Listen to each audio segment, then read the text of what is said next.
வெற்றிகரமான சத்தியம். 1000 வருட அரசாட்சியும் பாவத்தின் முடிவும். டிசம்பர் 12. கடைசியில் நீதி.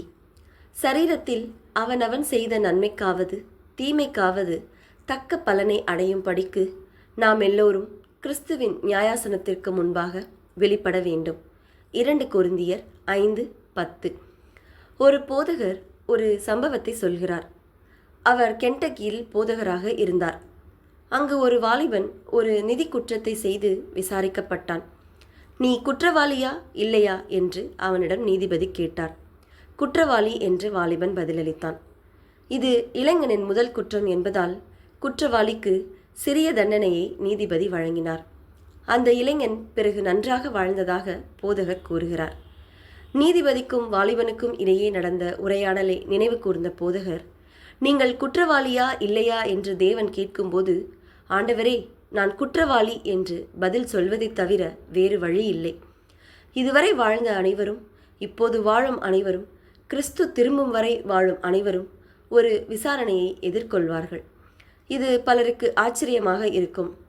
1000 ஆண்டுகளின் முடிவில் சாத்தான் கட்டுப்படாத பிறகும் அவனும் அவனது படைகளும் தேவனின் நகரத்தை தாக்க முயலும்போது அது நடக்கும். எதிரிகள் கூடும்போது தேவன் ஒரு பெரிய வெள்ளை சிங்காசனத்தை அமைக்கிறார். வெளிப்படுத்தல் 20:11. அங்கிருந்து இறுதி தீர்ப்பு நிறைவேற்றப்படும். கிறிஸ்துவின் வருகையில் உயிருடன் இல்லாதவர்கள் உயிர்த்தெழும்பப்படுவார்கள். தீர்ப்பு ஒவ்வொரு நபருக்கும் ஒரு தீர்ப்பை தெரிவிப்பதோடு தேவன் நீதியுள்ளவர் என்பதை அனைவருக்கும் காண்பிக்கும். இயேசுவின் நாமத்தில் வானோர், பூதலத்தோர், பூமியின் கீழானோருடைய முழங்கால் யாவும் முடங்கும் படிக்கும் பிதாவாகிய தேவனுக்கு மகிமையாக இயேசு கிறிஸ்து கர்த்தரென்று நாவுகள் யாவும் அறிக்கை பண்ணும் படிக்கும் எல்லா நாமத்திற்கும் மேலான நாமத்தை அவருக்கு தந்தருளினார். பிலிப்பியர் 2:10 மற்றும் 11. செயலில் காட்டுங்கள். நீங்கள் எப்போதாவது ஒரு நீதிபதி முன் நின்றிருக்கிறீர்களா? அது எப்படி இருந்தது?